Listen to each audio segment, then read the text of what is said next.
Can you hear me?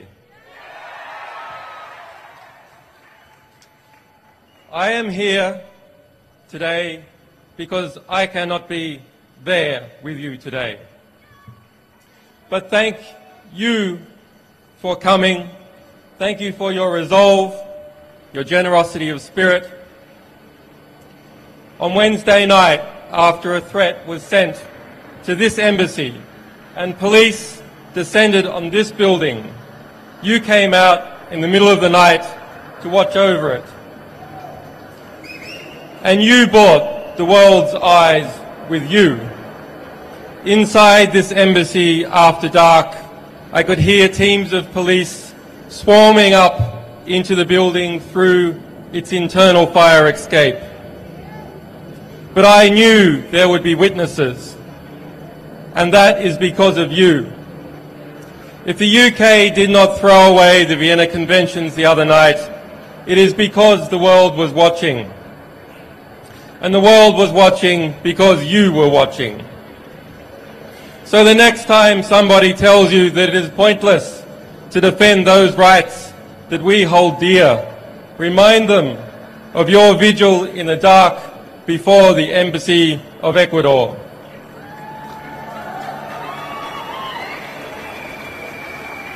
Remind them how, in the morning, the sun came up on a different world and a courageous Latin American nation took a stand for justice.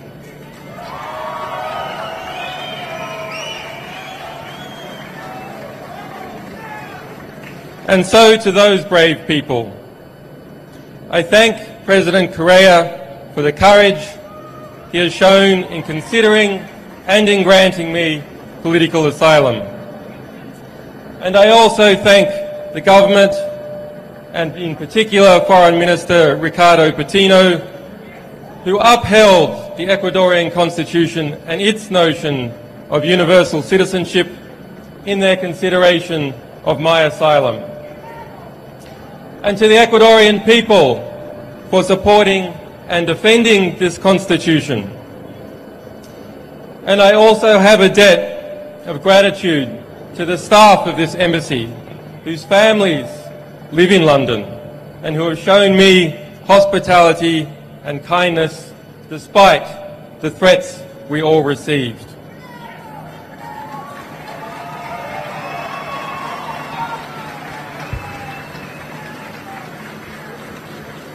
This Friday, there will be an emergency meeting of the foreign ministers of Latin America in Washington, D.C. to address this very situation.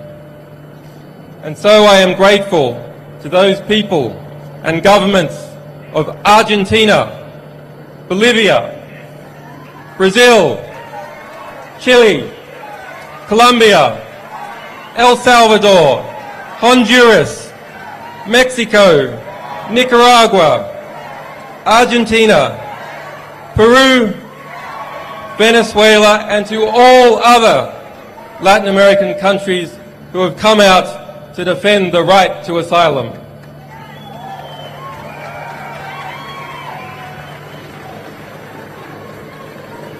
And to the people of the United States, the United Kingdom, Sweden, and Australia, who have supported me in strength, even when their governments have not.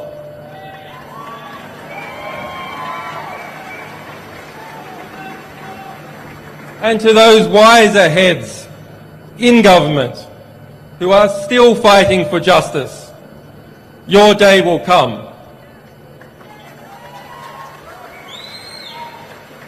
To the staff, supporters, and sources of WikiLeaks, whose courage and commitment and loyalty has seen no equal.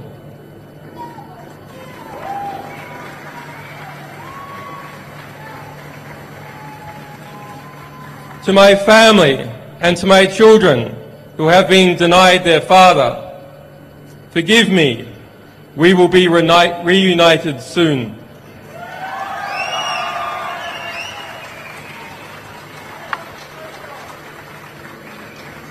As WikiLeaks stands under threat, so does the freedom of expression and the health of all our societies. We must use this moment to articulate the choice that is before the government of the United States of America. Will it return to and reaffirm the values, the revolutionary values it was founded on? Or will it lurch off the precipice, dragging us all into a dangerous and oppressive world in which journalists fall silent under the fear of prosecution and citizens must whisper in the dark? I say it must turn back. I ask President Obama to do the right thing. The United States must renounce its witch hunt against WikiLeaks. The United States must dissolve its FBI investigation. The United States must vow that it will not seek to prosecute our staff or our supporters. The United States must pledge before the world that it will not pursue journalists for shining a light on the secret crimes of the powerful.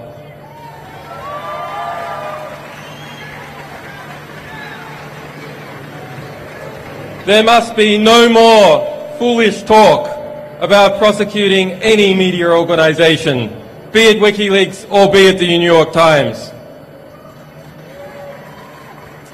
The US administration's war on whistleblowers must end.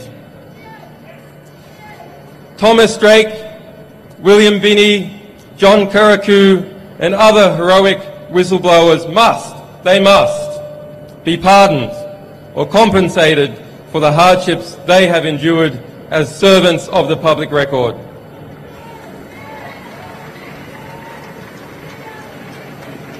And to the Army private who remains in a military prison in Fort Leavenworth, Kansas, who was found by the United Nations to have endured months of torturous detention in Quantico, Virginia, and who has yet, after 2 years in prison, to see a trial, he must be released. Bradley Manning must be released.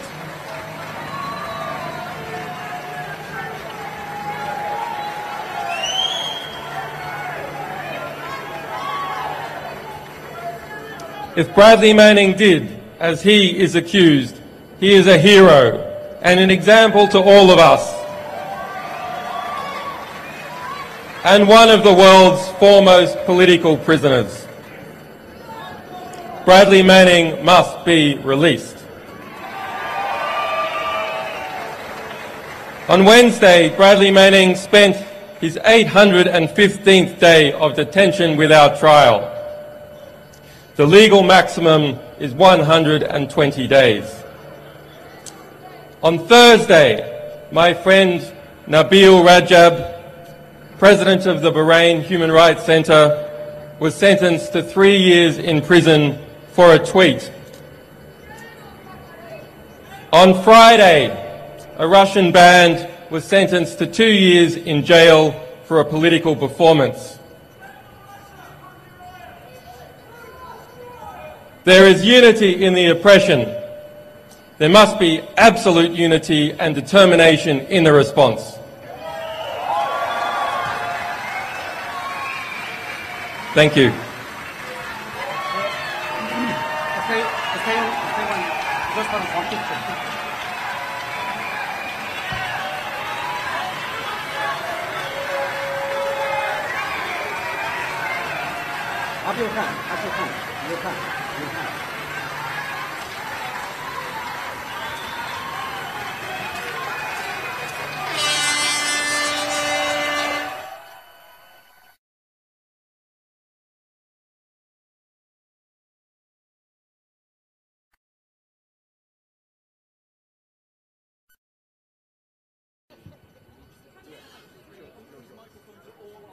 Are they? Okay. Hello, can you hear me?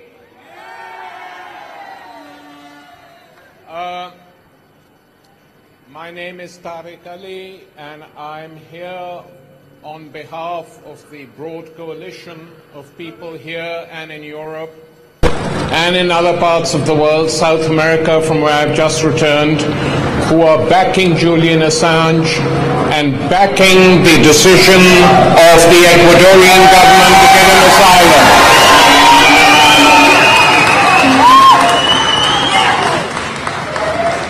I think the situation will be clarified over the next few days.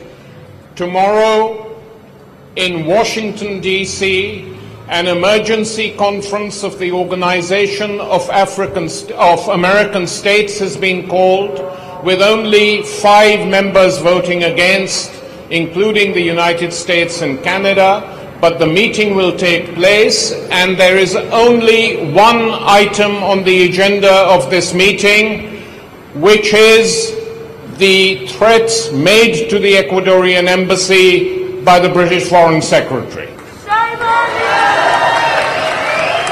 Subsequently, in South America, there will be a meeting of the Bolivarian republics, and we hope Argentina and Brazil, to make it very clear that Ecuador, while it has acted alone, has the support of a huge majority of the South American continent.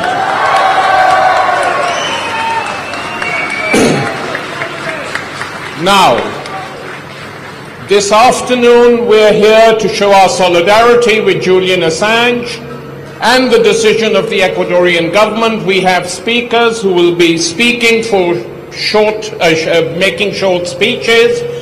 Then we will be open to answer questions from the press, and after that Julian Assange will speak. By that time I hope the sky will be totally blue, but we shall wait. So the situation we confront today now is a stalemate. There is a confrontation which is not of our choosing, because the right to claim asylum is the right of any citizen anywhere in the world. And we have to be very clear. It doesn't happen often in the Western world because it is assumed that civil liberties are safe. But habeas corpus has been suspended in this country. There have been renditions. Citizens, non-citizens have been picked off the streets and sent to torture camps, either at Guantanamo or in various Arab countries which specialized in this. And so when people now decide that they will not trust the legal system in the European world because of its extra-legal actions over the last 10 years, and will certainly not trust the United States, where the treatment of Bradley Manning has been an absolute disgrace.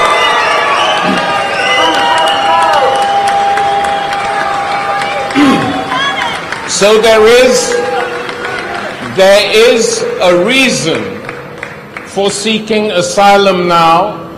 I hope that there are not too many episodes like this, that civil liberties as we once knew them are restored, because it puts a tremendous burden on everyone in this country and elsewhere, and on people who are forced to do this. So the position is very clear. The central issue, as has been made obvious, is the fear of Julian Assange, and it's a totally understandable fear that he could be deported to a third country, that this is not a footling little investigation, not even proven, mounted by Swedish prosecutors, and its acceptance shamefully by the Supreme Court in this country, with judges dissenting, giving dissenting opinions on this within Britain itself. That it is not simply a question of that. That on its own is not the major issue. The major issue is the fear of extradition to the United States, and there is a very simple solution. If, as many newspapers and many government supporters are alleging, this is paranoia, the simplest way, if indeed it is paranoia, is for the United States Justice Department and State Department gave a very clear statement saying that the United States has no desire, no intention to demand the extradition of Julian Assange. That is all we are asking for. Let them do it, and there could be a compromise solution very, very rapidly between the Ecuadorian government and the British Foreign Office. The Ecuadorians, I was in Ecuador 2 weeks ago, met the president. They have absolutely no desire to get entangled in a huge row with Britain. It's not their way, it's not their intention. They want a peaceful settlement, and all they ask is an assurance that Julian Assange will not be extradited to a third country, and that is what we hope to achieve with the campaigning we're doing now. Now, unfortunately, we have got many messages from people who can't be here for one reason or the other, and these messages will be read out by spokespeople who are here on their behalf. After that, these messages are over, you can meet all the people here, and after that is over, we will go and, or we will stay and listen to Julian. Now, the first message is from Vivienne Westwood, not normally known as a paranoid personality, and the message will be read by Cynthia King. Thank you. Thank you very much. Vivian really regrets not being here today.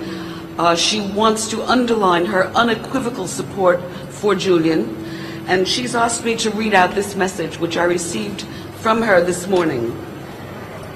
Through WikiLeaks, Julian Assange continues to expose... Sorry? Thank you. Through WikiLeaks, Julian Assange continues to expose the lies and distortions of the authorities. His fight is our fight. It is a fight for freedom, freedom of information. We are Julian Assange. I am Julian Assange. With love from Vivian. Thank you. Thank you very much for that, Cynthia, and our solidarity with Vivian wherever she is. The next is Roman Gavros, filmmaker, friend of the campaign, will read John Pilger's speech. Pilger is doing sterling work in Australia, campaigning for Julian in his homeland, and couldn't be with us. Roman. Hello. Sorry, I'm French, so sorry for my clumsiness. I'll try to read the best I can. I have known, so it's from John Pilger. I have known Julian since he came to London and gave the world vital information about Afghanistan, Iraq, which government had suppressed and denied. What is always left out of the public portrayal of Julian is the moral dimension of WikiLeaks.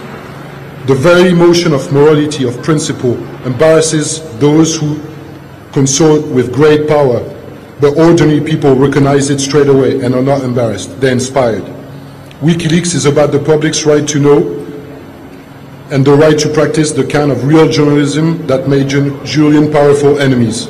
Enemies he should wear as a badge of courage. Indeed, the whole point about Julian is courage. This is why this is a day of triumph. Triumph for human courage, for principle, for truth. Julian has not broke free, not yet.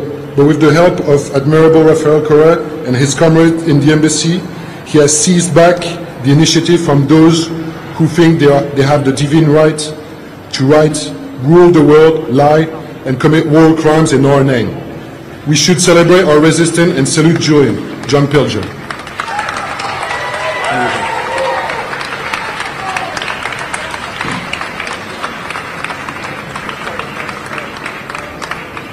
The third absentee friend, because he's not well, is Ken Loach, the film director,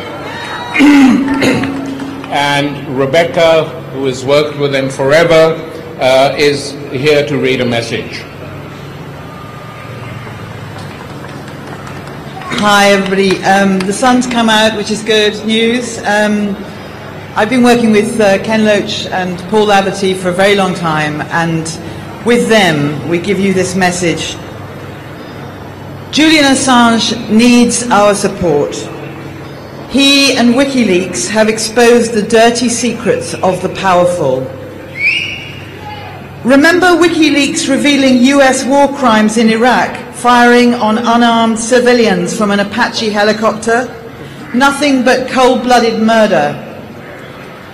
We know the gross brutality the US and Britain will use against those it sees as its enemies.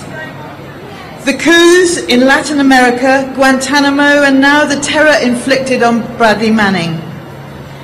With right-wingers in the States calling for his execution, Julian has every reason to fear for his safety. But look at the bigger picture. There is much talk of due process and the rule of law. What hypocrisy! Tell that to those left in the shattered ruins of Iraq. More than 1 million dead in a war that was plainly illegal. The US has no regard for due process or international law.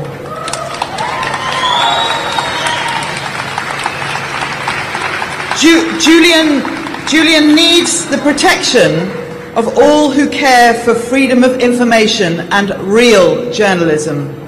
Solidarity with Julian Assange.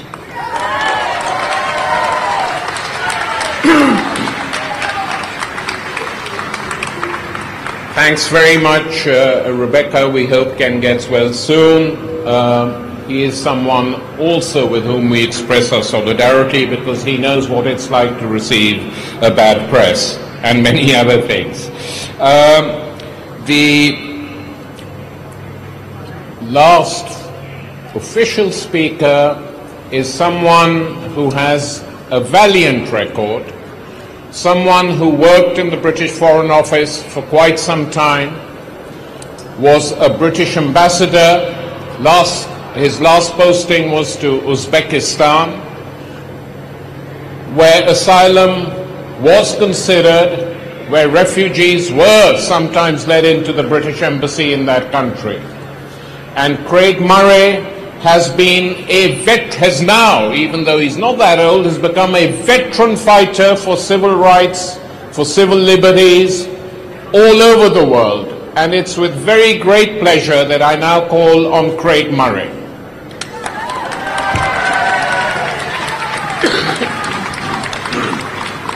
Thank you.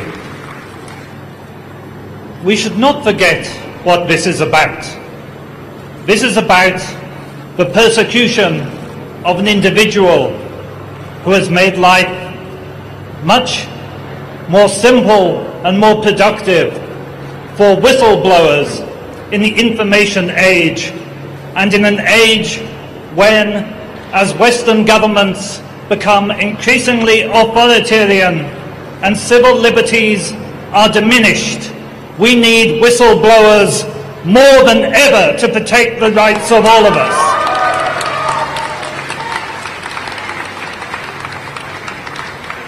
We have heard of the areas where WikiLeaks have been active, not only the prosecution of illegal war in Iraq, but the revealing of individual war crimes carried out within that war. The targeting of people for assassination throughout the world, and the collusion of governments of different stripes in that targeting. The torture and rendition of individuals. Now consider this. I blew the whistle on torture and extraordinary rendition and the collusion of the CIA and MI6. I was, in consequence, immediately charged with extortion for sexual purposes in exchange for British visas. It took me 1.5 years to clear my name of those charges, because they routinely charge and try to frame and fit up whistleblowers, and that is what is happening to Julian Assange just as it happened to me.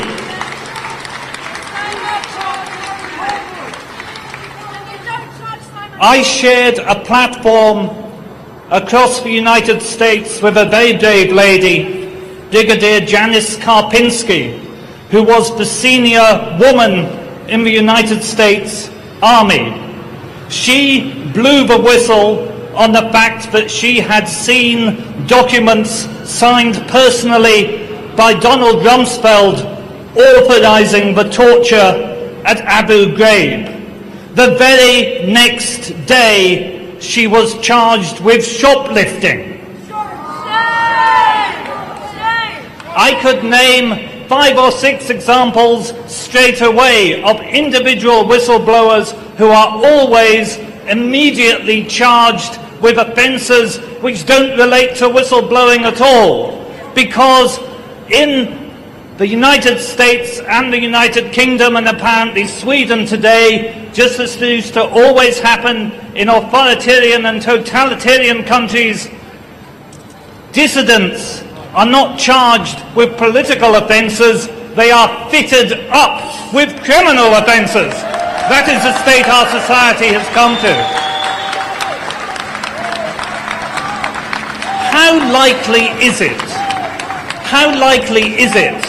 that when I was engaged in a bitter struggle, an internal struggle with my own government who were trying to sack me over the use of torture, and I was trying to prevent the use of torture, did I then think, oh, that's a good idea, I'll go and rape someone tomorrow while I'm in the middle of this? Was Julian Assange, while conducting the campaign of WikiLeaks, so distracted he decided to get into incidental and coincidental criminal activity? Did Donald Rumsfeld get outed as the man who authorized torture by Janice Karpinski just for her to think the very next day she would pop out and do a bit of shoplifting? No! Only our disgustingly complacent and spoon-fed mainstream media would accept such a narrative for one single moment. It is obviously nonsense to anybody with half a day. Now then, let me come to William Hague.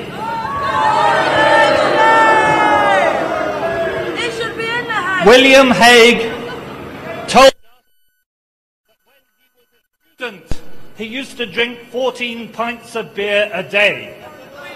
I tell you something, he must have drunk 28 pints the day he decided to threaten to illegally invade the embassy of Ecuador and violate Ecuadorian national territory.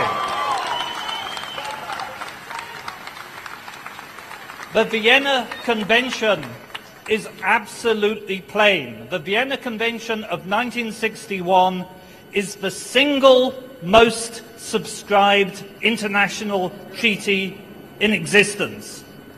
And it states in Article 22, Section 1, that the diplomatic premises of an embassy are inviolable. Full stop. Are inviolable. You cannot invade the embassy of another country. As Tarek rightly said, there were times when I sheltered Uzbek dissidents from their government within the confines of the British Embassy in Uzbekistan. Even during the height of the tensions of the Cold War, the opposing parties never entered each other's embassies to abduct a dissident. The fact that William Hague now openly threatens the Ecuadorians with the invasion of their sovereign premises is one further example of the total abandonment of the very concept of international law by the neoconservative juntas that are currently ruling the former Western democracies.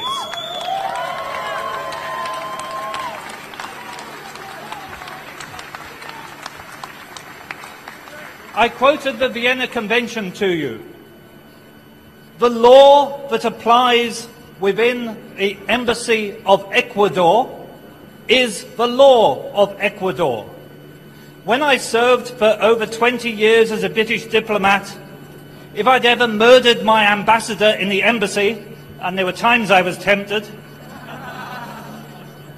that would have been prosecuted under UK law, and it would have been these gentlemen from the Metropolitan Police who would have come out to the British Embassy to investigate the crime that had taken place on British soil.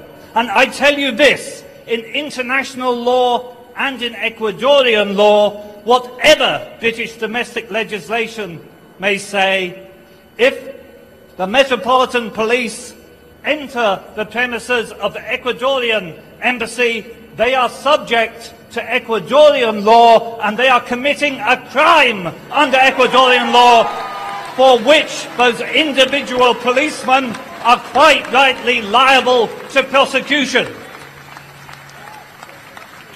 And I can tell you something else for certain. The position I've just outlined, that the invasion of a diplomatic premises is a crime in international law and a crime in the state whose premises are invaded, that is a position which is taken by virtually every country in the world.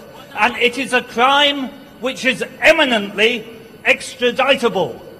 So any policeman who forcibly enters the premises of the Embassy of Ecuador will find himself liable for extradition to Ecuador as soon as he leaves the United Kingdom.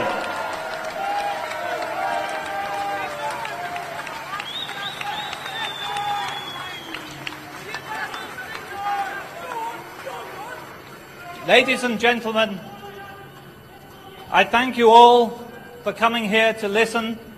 I thank deeply and from my heart those of you who have come to support Julian Assange and support his continuing struggle for freedom and to support the continuing cause of whistleblowing and revealing that which government does not want you to know. We are here today for freedom. Here we stand. We thank the Ecuadorian government for their support, and we stand with Julian Assange. Thank you very much.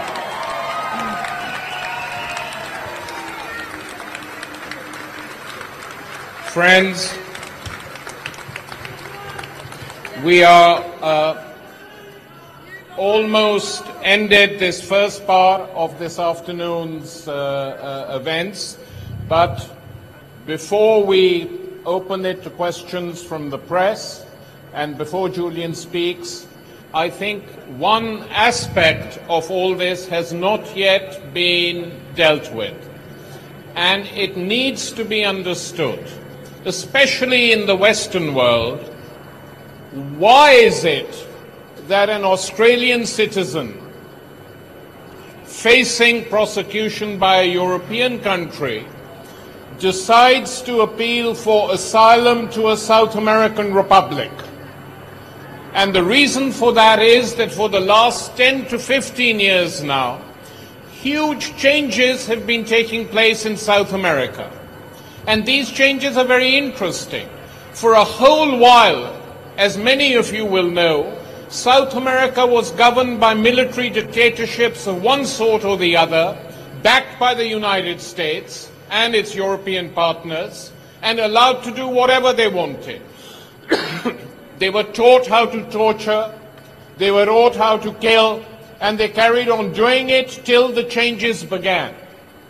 And the changes began for social and economic reasons, it should be pointed out.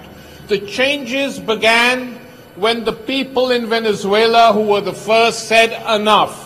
Enough of IMF regulations, enough of World Bank rules. We don't like neoliberalism. We don't like the way our oligarchs are running this country. We don't want to live in a world where everything is privatized, where there are no public sector engagements. That is what started it off.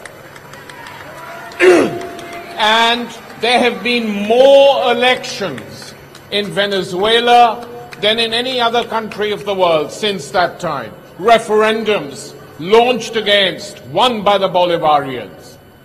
A new constitution in which a population has the right, if it so wishes, to get signatures so that an elected president can be recalled way beyond the next election is due. All this had happened. And that Venezuelan model in different ways spread all over the world. It spread to Bolivia. It spread to Ecuador. It spread for a while to Paraguay, to Honduras. It had a huge impact in Brazil. And we don't have the world of the West now in many, many South American countries. What do? They have oil wealth. They have other wealth.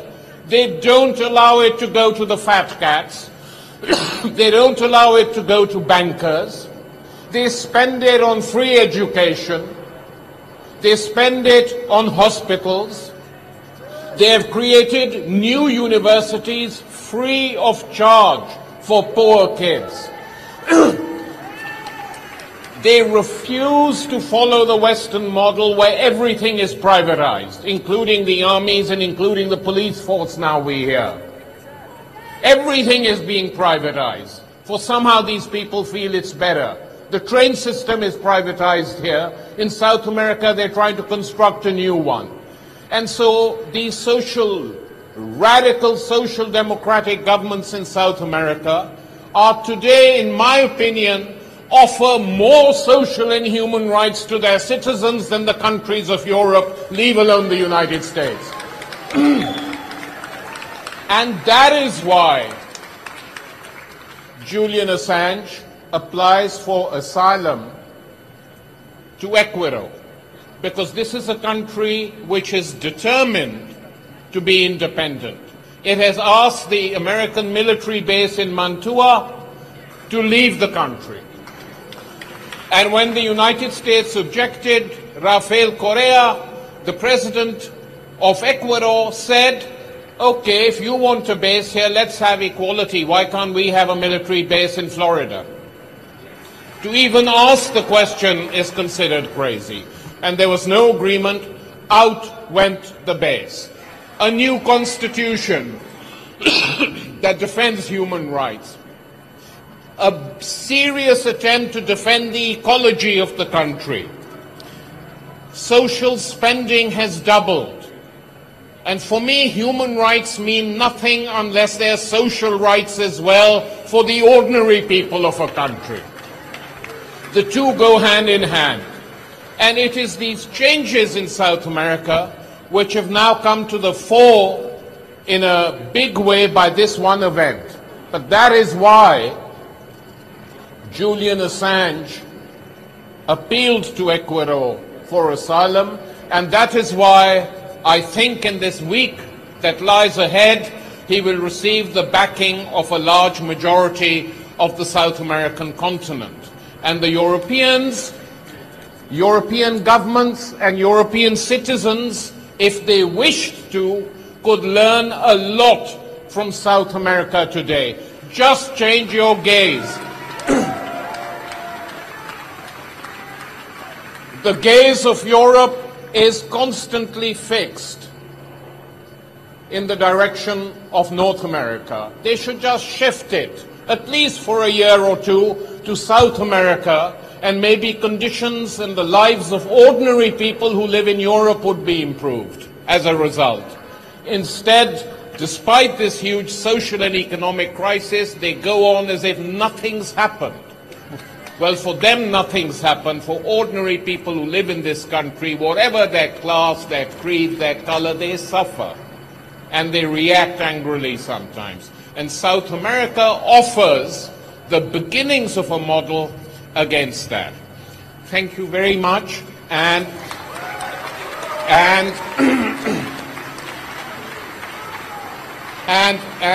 now we are happy to answer questions from the media, if they want. No one here from... Yeah.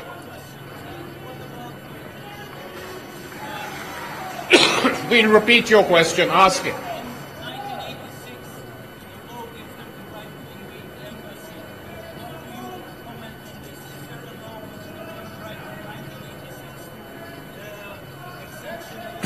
The question is, there was a law in 1986, I'm repeating the questioner, which gave the British government permission to invade an embassy.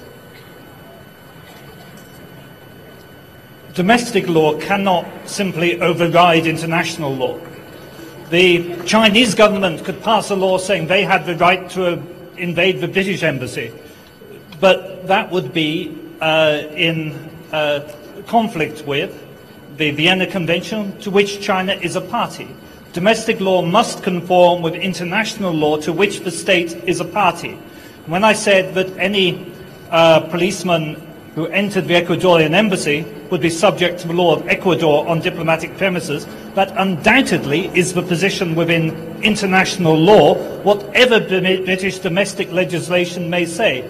You cannot simply legislate domestically and opt out of international law, unless Britain could do that if it withdrew from the Vienna Convention, which would then mean that no British embassy and no British diplomat would have any protection anywhere worldwide.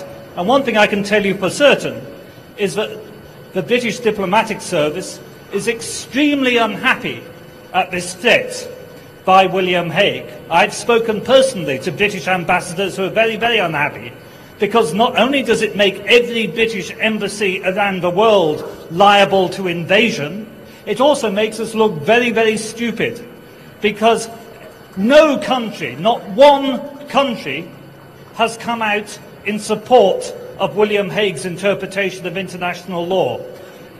A lot of South American countries have already come out condemning it, and tomorrow they will do so as a body. Russia has come out condemning it. Britain has not even been able to find a single EU or NATO country to come out in support of its right to invade the Ecuadorian embassy, because that right is not accepted by any country in the world. Thanks. Yeah, any other questions? No? Yeah. Is there a way that the British government can revoke Ecuador's diplomatic status so that it can stop it being an embassy? Well, the question is there any way in which the British government could revoke Ecuador's diplomatic status? Yes, governments can do that by declaring, they don't have to give a reason, though they usually do.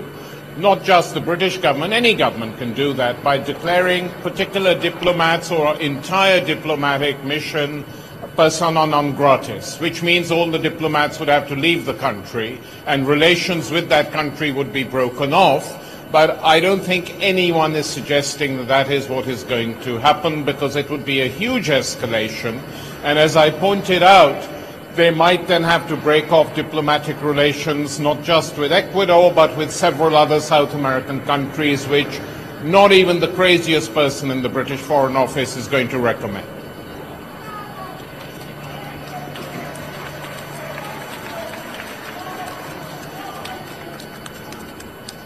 Anything else, guys?